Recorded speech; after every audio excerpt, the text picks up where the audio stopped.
but a hyena had smelt the food.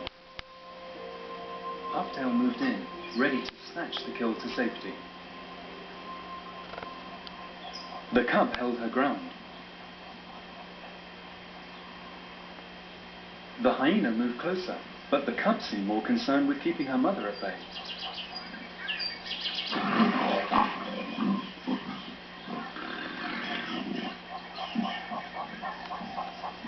There was no doubt as to whose meal it was. As more hyenas gathered, attracted by the commotion,